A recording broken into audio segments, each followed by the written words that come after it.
I myself have a wonderful story. I wouldn't be in the health space if it were not for my wonderful 12 implants that were put in my mouth. 9 times out of 10, people don't ever realize that it could have stemmed from that implant.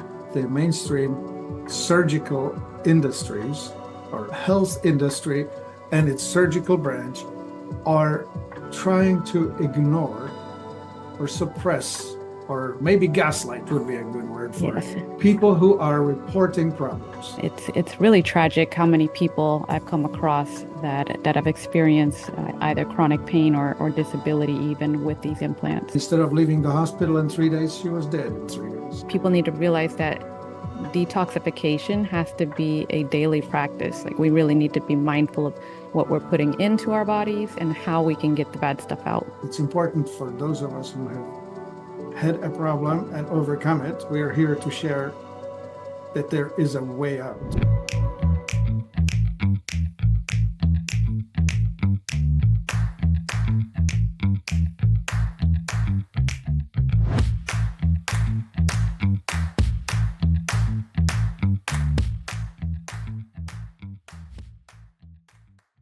Hello, this is Martin Pytela for Life Enthusiast podcast, and with me today is Sharon Surita, Dr. Sharon Surita, with multiple titles. The one I love the most is she's FDN, functional. What is it? What does it stand for, Sharon? Functional Diagnostic Nutrition Practitioner. Right, and that's a big deal. My audience knows I'm in the CMTA, Certified Metabolic Typing Advisor. And all of us are encouraged to take the FDN courses because they are awesome. So Sharon and I speak similar language. Yes. Yep. And today we want to talk about the consequences of implants. How do I start? Well, I myself have a wonderful story. I wouldn't be in the health space if it were not for my wonderful 12 implants that were put in my mouth, the mercury amalgam fillings. So that's one of the categories. But let's just go sciencey. Sharon, let's just have you outline first of all, what happens to people and how do we get there? Yeah, thank you, Martin. Again, I appreciate you having me on your show. And the implant illness is a similar journey that I had. So you and I share that in common, although the implant illness that I suffered from was hernia mesh implant. So these are things that we might see in the news if you have a family member who's had a hernia repair, or if you yourself had a hernia, chances are they're going to use mesh. That's the gold standard, right? So this gold standard, it's made out of plastic. So it is a synthetic material primarily. They do have biologic mesh and like bovine tissue, sometimes human cadaver tissue. So they can use these, but what is told to pretty much every patient is that if you want a repair that's going to hold, if you want to reduce the chance of any type of recurrence, then you're going to want to use this gold standard polypropylene plastic mesh without giving them all of the specific information so that they can make the informed consent. It's really tragic how many people I've come across that have experienced either chronic pain or disability even with these implants. Yeah, you just put those magical words out there. Informed consent.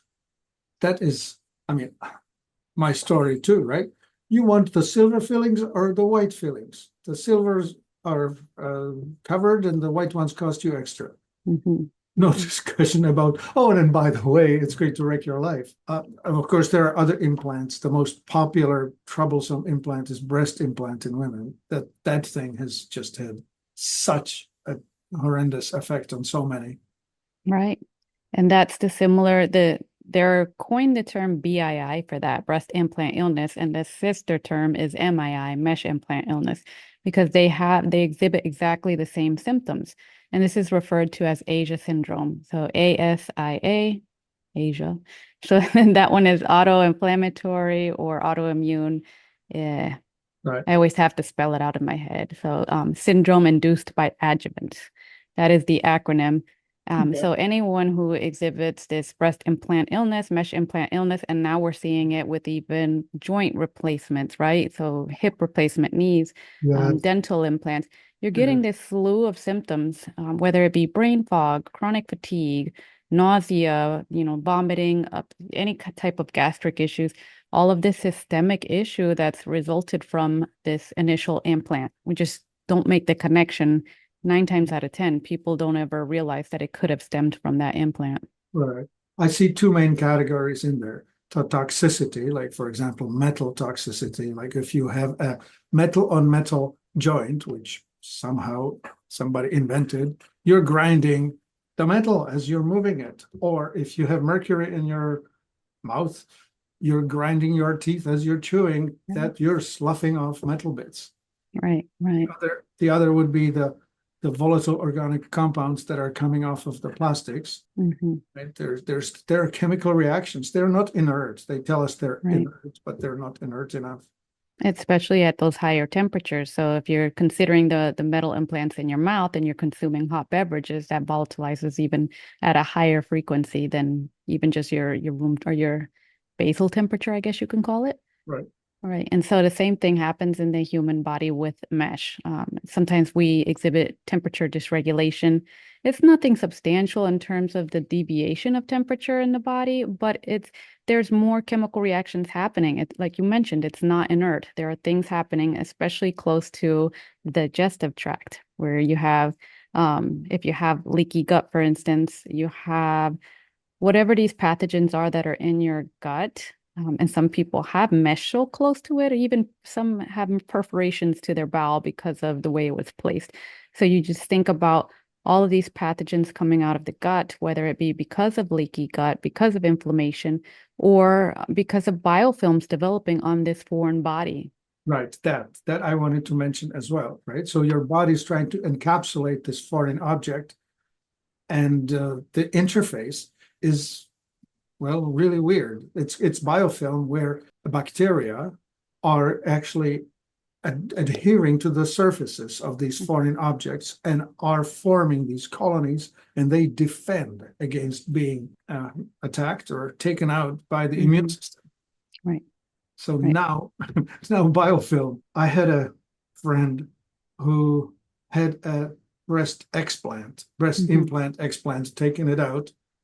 And for some reason, all of a sudden, she got into a complete infection throughout her body, like the immune system just crashing. And guess what? This was COVID years or days.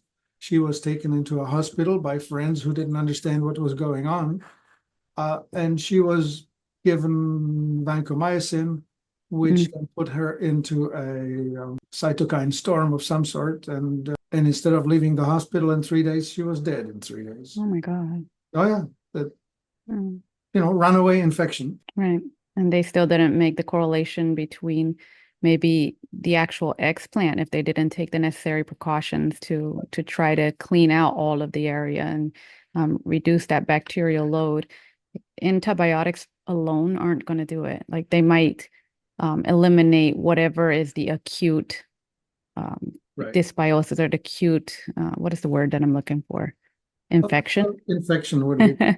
Right. So, but if you have those biofilms and you're not careful to clear out, and then there's strategies you can use after surgery to try to get that to happen as well. But that infection is just going to hide out. Then the biofilm is harboring them, like you mentioned. It's going to hide out in there until it feels safe enough. The environment around it, again, is conducive to bacterial overgrowth. Well, it doesn't matter the location in the body. It's going to cause systemic reactions because now we're polluting the blood, and the blood circulates through the entire body. Right. And now the word sepsis comes in.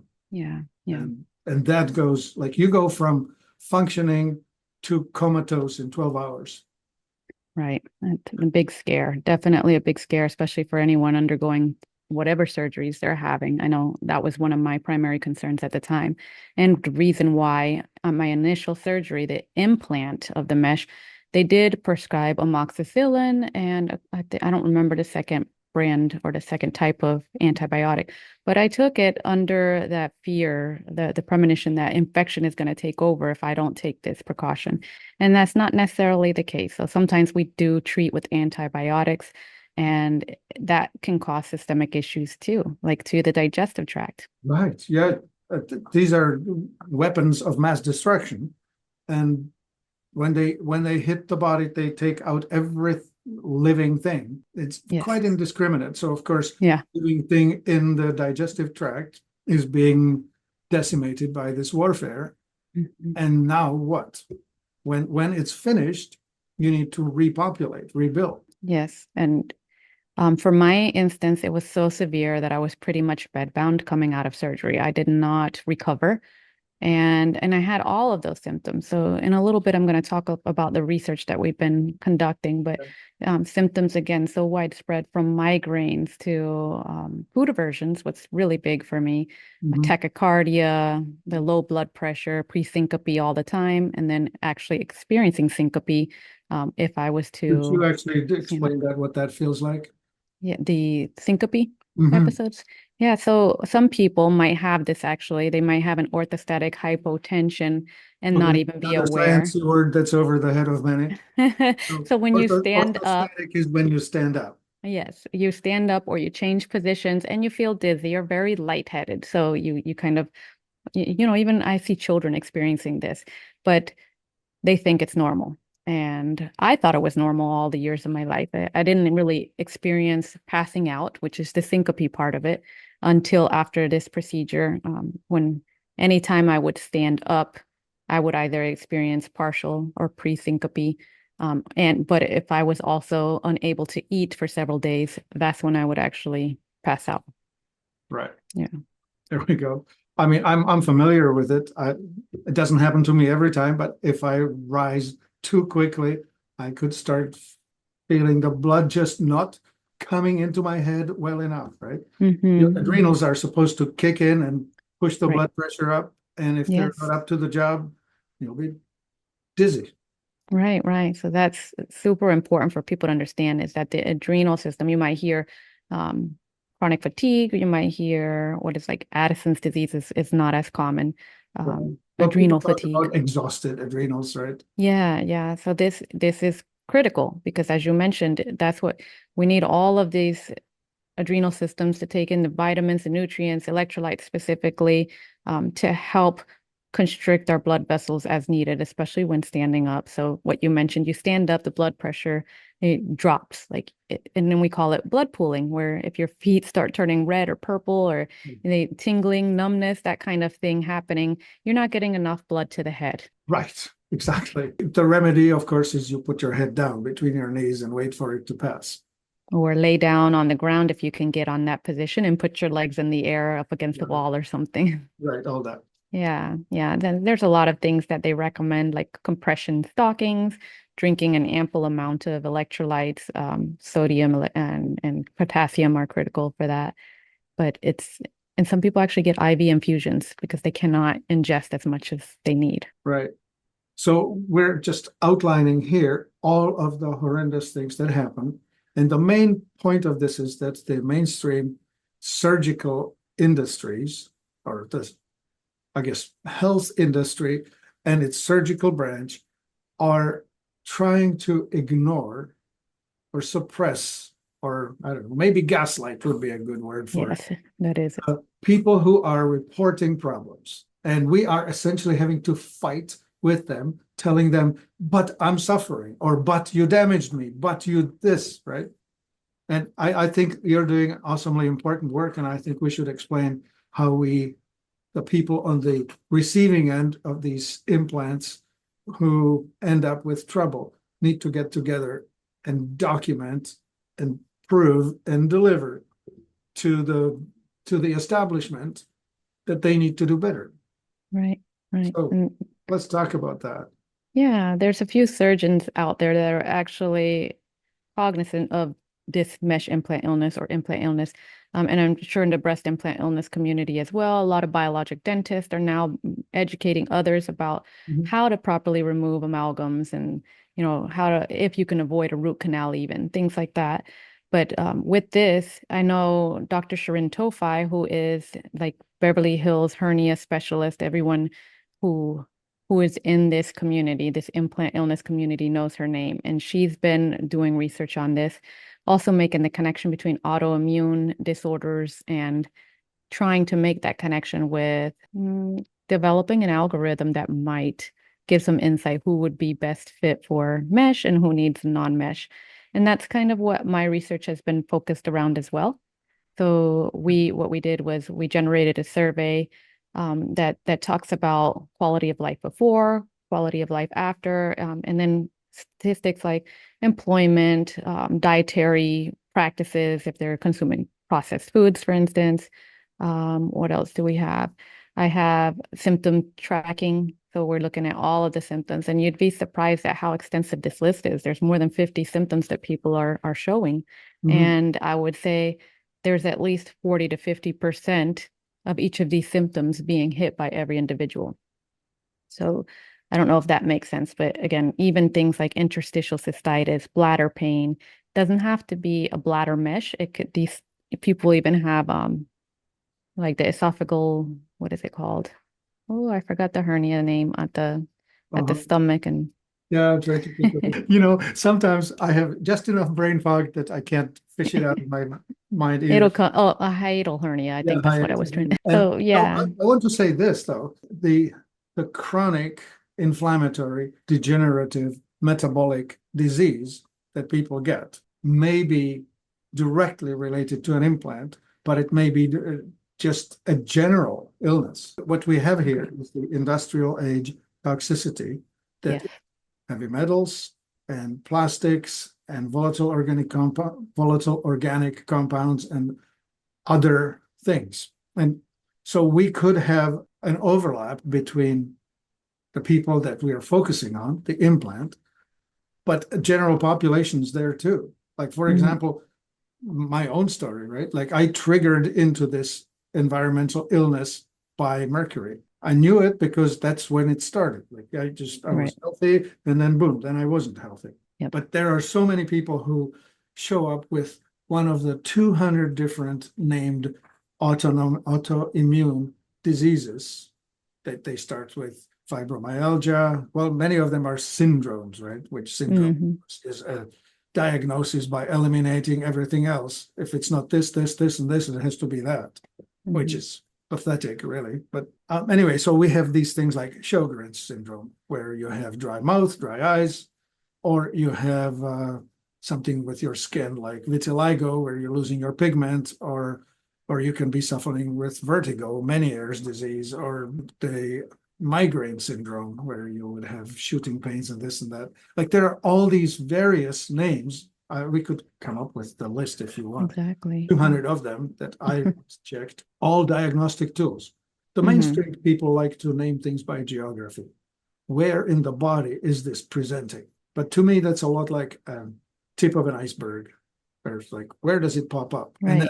And then the other category that I want to highlight here is, what is the cause, right? The story of the last straw that broke the camel's back. And again, the mainstream people like to say, well, the last thing that happened wasn't this, therefore that is not the cause. Meaning you could be up to here loaded, and then one thing happened.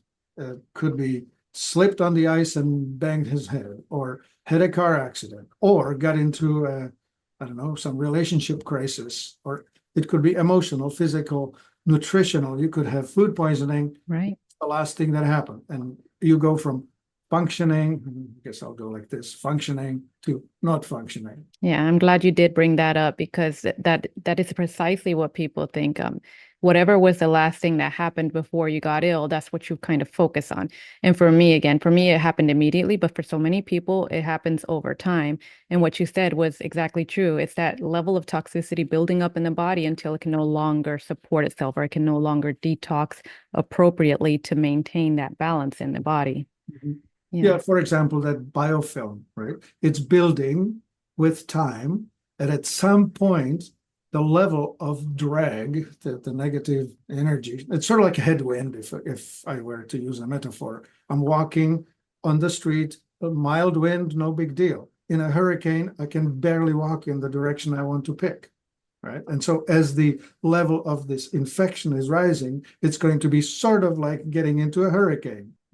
All of a sudden, you're being blown backwards. Right. Yeah. And it goes back to what you were discussing in the beginning of the conversation with the metabolic typing and what your experience is. That's fundamental. If we're not eating towards the metabolic type, and you can speak on this way more than I can because you're the expert here. If we're not able to produce the energy based on our nutritional intake, that's putting more stress and burden on the body. We're borrowing energy from other areas, other organ systems. Yeah. Yeah. We're functional, sort of. We're very capable of managing multiple threats or problems, but at some point it becomes too much. Yeah. Yeah. Okay. So, well, let's try and direct people in such way that we can actually focus on this, on your story, which is we want to prevent people from getting sick from implants. Mm-hmm. So therefore, we want to focus the energy on understanding what it does, how it does, and what to do about it. So Mm-hmm. where do we send people? There's a link on my website. It's at functionallyenlightened.com. And there's one specific link that's dedicated to mesh implant. And I keep saying mesh, but it's all types of implants. So the survey is just a direct survey. You can fill it out if you or a loved one has had an implant and is considering this as the problem or the possibility of what brought on the chronic illnesses. I highly encourage you to submit.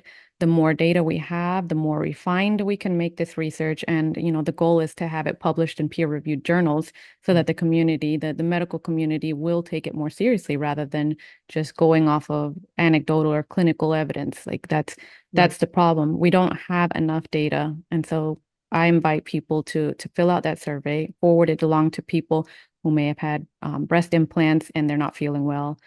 Dental implants, if you know someone who's had a lot of amalgam fillings or, like I said, root canals, please get them informed that this survey is out there, and that can potentially make the connection between how they're feeling now and when they had the procedures. Yeah, we need the data so that we have the argument. So the numbers are with us. It's essentially a petition, but petition with a punch, right?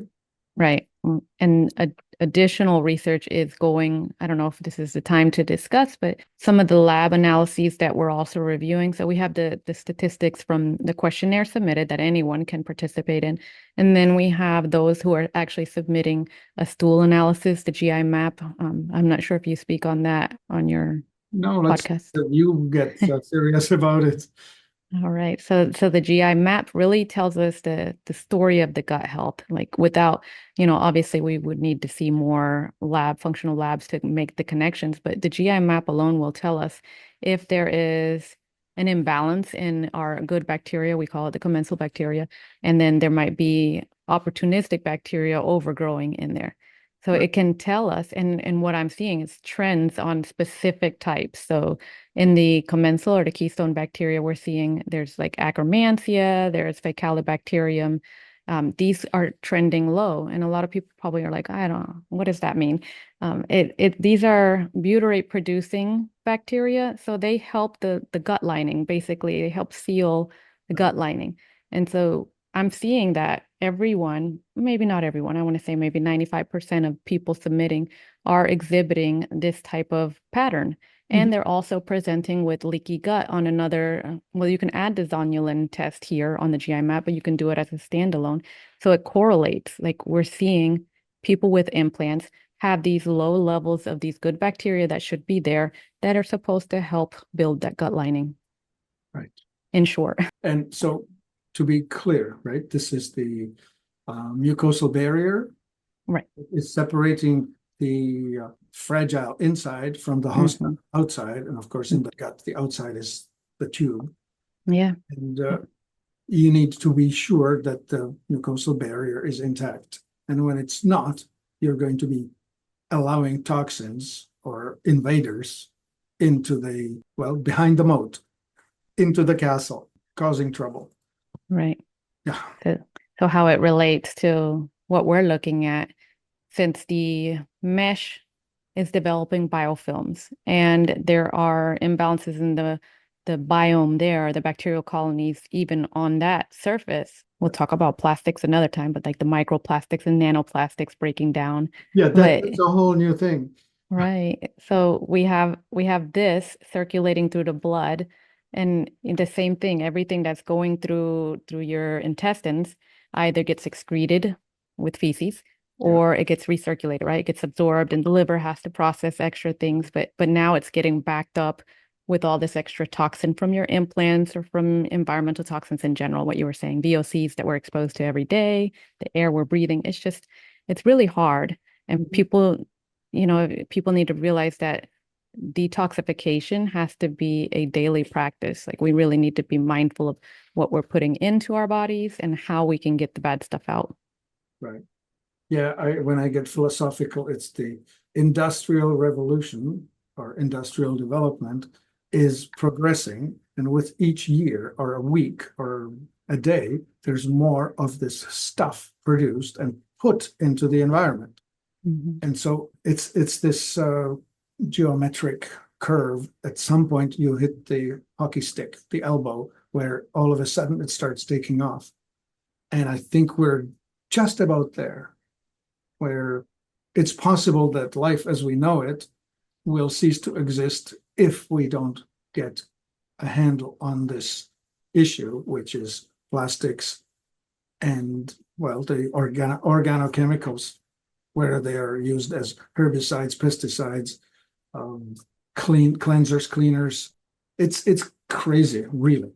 Like Right. the new car smell, that's your plastics off gassing out of your or from within your car. You move into a new house and you get sick. I have this woman says, I just moved into my new house and 8 months later, I'm sick, sick, sick. Nobody Mm. knows how to help me. Right? Okay, well, is it the flooring? Perhaps, right? Formaldehyde gassing off from the laminate flooring, something with the carpets, something with the paints. Who knows? Right. Furnishings. The more airtight we build our structures, the less circulation, and so we trap those contaminants. And Right. for a lot of people know that the inside air is often more toxic than outside air, even if you live in a very urbanized setting. Even that, yes. Yeah. Right. Okay. Well, we're painting it really good. So uh, I was going to, I'm losing track of myself too. I should have made a note. Oh, yes, my own story this way. So I was needing to have a hernia repair. And so I went online, did some looking around, and I see these horror stories from the United States where there were two importers of this mesh material, and one decided to just go out of business, and the other one was saying it's American, but they were actually importing it from China, and there were some quality control issues with that. And so the number of cases of this mesh implant illness was just going really high. So I went to my surgeon and I said, so I'm reading all of this. And he says, well, yeah, but this is Canada. We're using completely different source. We're fine. Don't worry about it. And I was wondering, I sure hope you're right. Yeah. Yep. It's a risk. It's definitely a risk. Well, And there anyways, are, turned out okay. I'm still yeah, here. Although I don't know, I might be sicker or less well than I might have been. I just don't know. right. But you are proactive at maintaining, and you know already that your diet and lifestyle are so critical to Yeah. trying to maintain better health, longevity, and. Yeah, just to be practical, I am on zeolite, which binds a lot of things. I am on serrapeptase, which is an enzyme that keeps eating away at these biofilms and the likes. I'm using humic and fulvic acid all the time. They are supporting the microbiome in a serious way. I take iodine regularly because iodine is very important in building the mucosal barriers. What else do I do that's relevant? I take a product called Nanosoma, which is polycosanol based, and that helps with, again, cell membranes, quality of that. Right. Yeah, I guess part of it is knowing what your body needs. And so that's where, you can take the approach at looking at symptoms and addressing the whole person, not just focusing on cardiac health alone or gastrointestinal health. But also you have the use of either conventional labs that you can really look at through a functional lens, or go beyond and look at functional labs that are going to communicate together. So like the GI map I was saying, there's another marker on there called SIG-A, secretory IgA, which is like an inflammatory and immune response marker. That was another one that I was seeing high across the board. So it makes sense. Like there are people who have implants. Maybe it was a much like a micro scale compared to mesh or breast implant. So their secretory IgA, their body's able to find the balance. Just considering that that's always going to be there. It's always a stressor in the body. If you don't have it explanted, it's present. It will continue to either harbor the bacteria within a biofilm, or it will just constantly put out some type of smaller systemic reaction. Yeah. Just localized warfare. So right. of which, right? Like it's almost like that you're hearing gunshots, right? Oh, there's some conflict somewhere nearby. Right. What this is essentially the evidence of infection or the immune system warring with something. And it keeps the cortisol up. That the body knows that it's under fire, like you mentioned, the warfare. So that dysregulates your sleep. You don't have that proper circadian rhythm. You don't know the sleep-wake cycle anymore. And it cascades. It really does. You don't get the sleep, the hormones get disrupted, and your immune system is impaired from all of that. Right on. So folks, here you have it. If you have a complex problem that's caused by an implant, call Sharon. Sorry about the mispronunciation. No, it's fine. I have people call me Surita, like they pull my last name and consider that my first name. It's a nice name. Yeah, one would expect it to sound Indian, but it probably isn't, right? It is Indian, but it's also Puerto Rican. So it's a long line of Suritas, and we'll call it Puerto Rico, but New York is where ancestrally they're now based for several generations. All right, very well. So what other services do you provide beyond helping people just contribute to the research?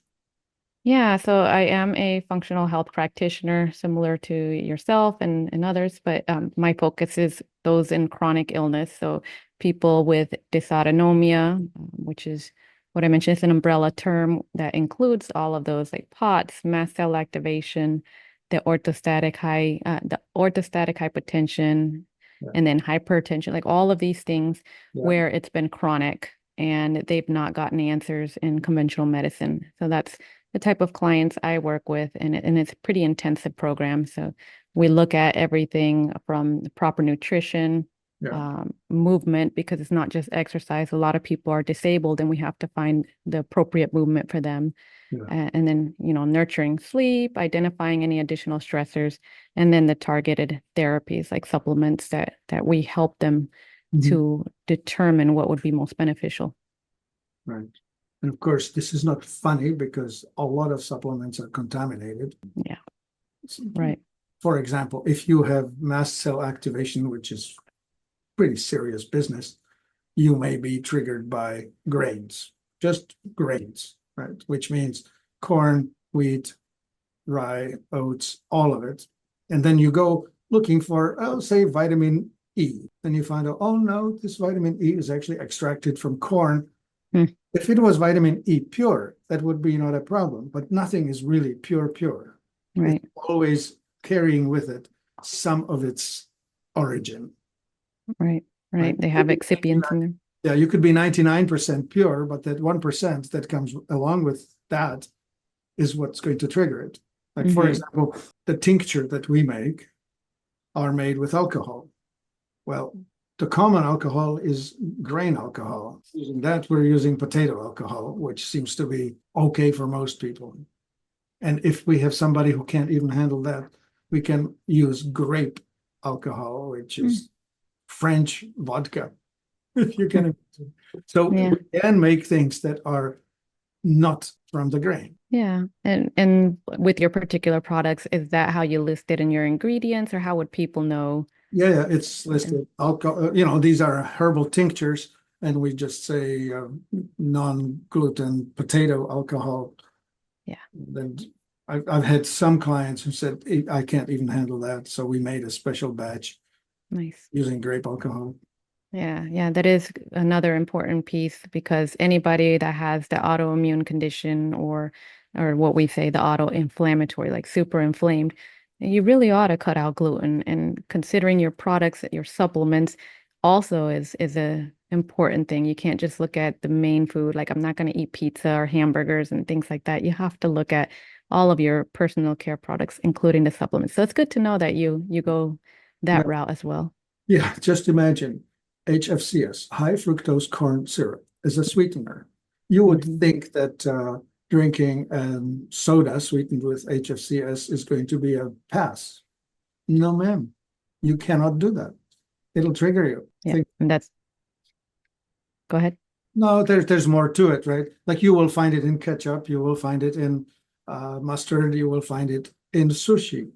I'm okay with rice. I'm not okay with wheat. Well, I asked the restaurant, any gluten here? Oh, yeah, we use wheat flour to make the rice more sticky when we make our rolls. Well, yeah, that's not something I would question in the past, but as of now, in the last 2 years, I prepare all of my meals. I don't really trust Any, the markets out there. yeah, I had a I had a woman tell me that the bacon that she has been buying for a long, long time was fine, and then it wasn't fine. And she finally asked the butcher. They started using some wheat preparation to inject Oh, into the bacon in the curing process, right? right. What a betrayal, really. Yeah, you really do have to source your products very good, very well. Miller's Biofarm, there's a couple BP Valleys and that they do have raw, like uncured or what they call naked bacon if you need Yeah, something completely nothing to to it. Yeah. Yeah, we essentially need to go Old Testament, old school. What are those Hutterites? No, there's a group up here called Hutterites in Pennsylvania. What are the guys that are running around with horses and buggies? Okay, the Mormons. No, that's in Utah. Um, Starts with an H. It's just I'm having another brain fog moment. Oh well. Look for people who do not use industrial things like fertilizers, herbicides, pesticides. I don't know what else to add to that. Yeah, Yeah, right. I'll just speak about the herbicide for a moment. Glyphosate has started to penetrate the entire American agriculture. It's Yeah. now used on wheat. It's also used on chickpeas and lentils. And the way they use it is they spray this on the field at just before the harvest. And the plant, in the process of dying, you're killing it with this antibiotic, is driving all of its life force into the seed. So you have a greater yield. And as it's dying, it's drying the plant. So it's much easier to harvest, and you can harvest the whole field because it's going to be uniformly dry. So that's why they use it.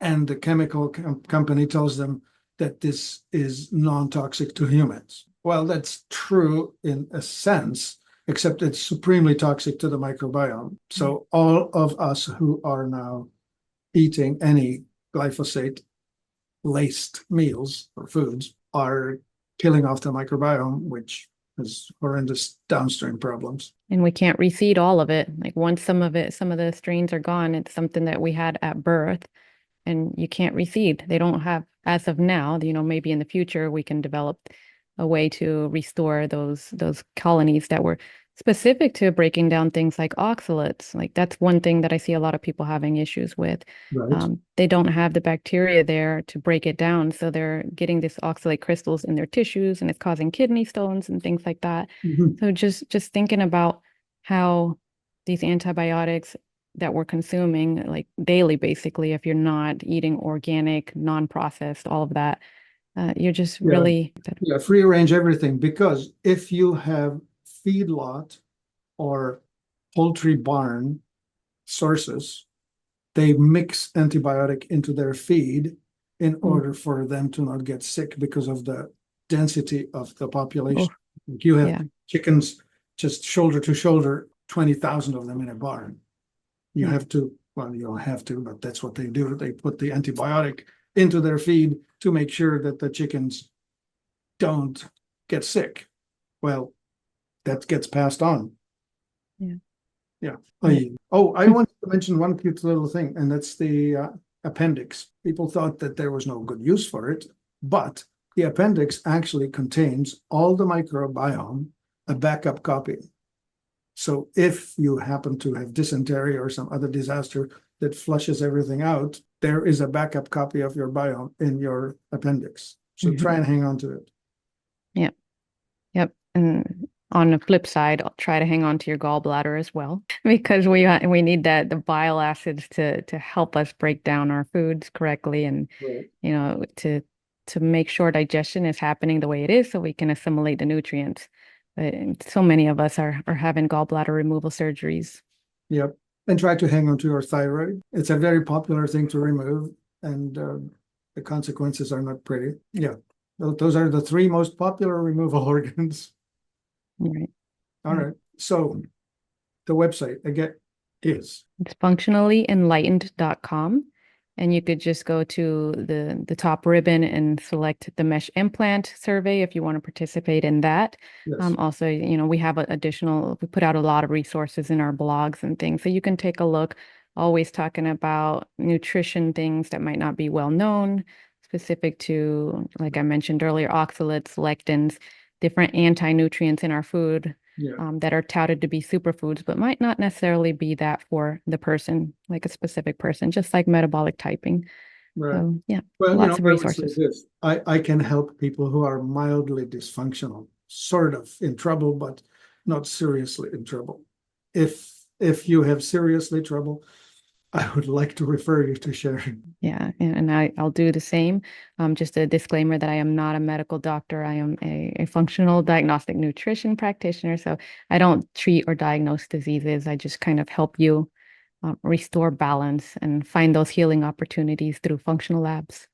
Right, indeed. Sharon, this has been probably very valuable to those who will fall upon it and are in trouble. Yeah. And unfortunately, I have something to tell you. Chronic disease used to be 5% of the population back when I was a child. It's about 60% now. Right. Yeah. Pretty scary. Also, I want to say that a lot of it is just hiding. Metabolic disease includes obesity, diabetes, high blood pressure, cancer, Alzheimer's. Those are the most common ones. Those are the big numbers. They all are caused by this industrial age rising level of metabolic disruption. And you're seeing that there's only maybe 8 to 10% of our population that's metabolically fit. So that means that the rest of us are in line for what you just listed off. Yeah, exactly that. Well, it's not an easy story to tell but it's an important story to tell. It's important for those of us who have had a problem and overcome it. We are here to share that there is a way out. So don't give up. And if you yourself are affected, or if you know somebody who is affected, share with them this podcast. This is Martin Pytela, life-enthusiast.com, and Sharon Surita for environmentally? No. Functionally enlightened. Functionally enlightened. My brain. See, this is the problem with me. I have not eaten in about 18 hours. And Oh gosh. Well, no, that's good. I do that, but I'm You're starting fasting. to run low on ketones. So my Okay. not really all that sharp. Hmm. So if Well, you are noticing yourself to be like this, we have solution for that too. I know my solution. I'm going to hang up the call and go eat something. that sounds like a good idea. Thanks, Martin, and thanks to your audience. Thank you.